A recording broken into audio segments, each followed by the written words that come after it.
During my career, I have witnessed religion's power in people's lives to build up and to destroy. This video explores how religion affects people, both positively and negatively. Maybe there is a point of balance between the two, but maybe not. You get to decide for yourself.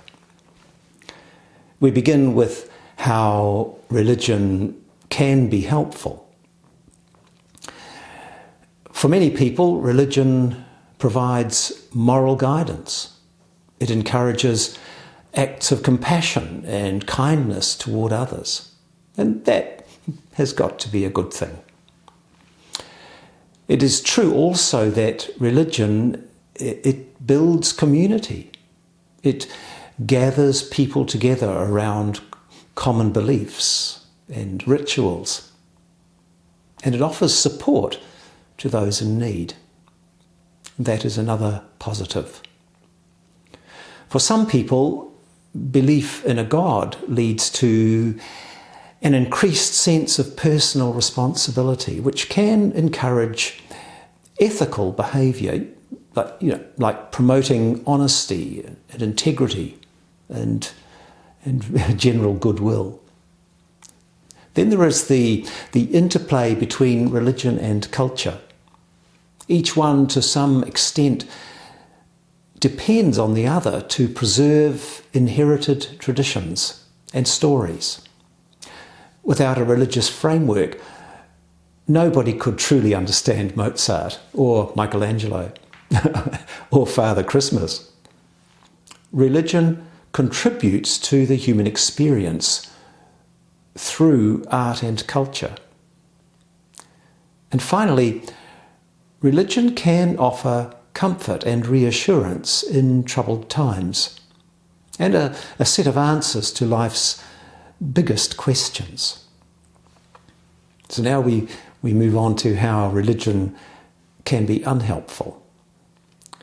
We cannot overlook religion's part in historical and contemporary conflicts, leading to wars, to discrimination, and to persecution. Differences in faith nurture hatred and division within communities and between communities. We must not overlook how particular religious points of view lead to extremism and intolerance, often, again, resulting in violence and oppression. Religious radicalism opens the door to instability and conflict. We must not overlook how fundamentalist dogmatic religion opposes scientific development and critical thinking. Debates on evolution, on vaccination, on human rights, and climate change. These highlight the tensions between strict religious belief and evidence-based science. We must not overlook how chauvinistic religion perpetuates gender inequality, through which women face discrimination and bigotry. And we must not overlook how some religious organisations control their followers using emotional manipulation, leading to dependency and psychological harm. A liberal society values and protects the freedom to question, to critique, and to explore different points of view.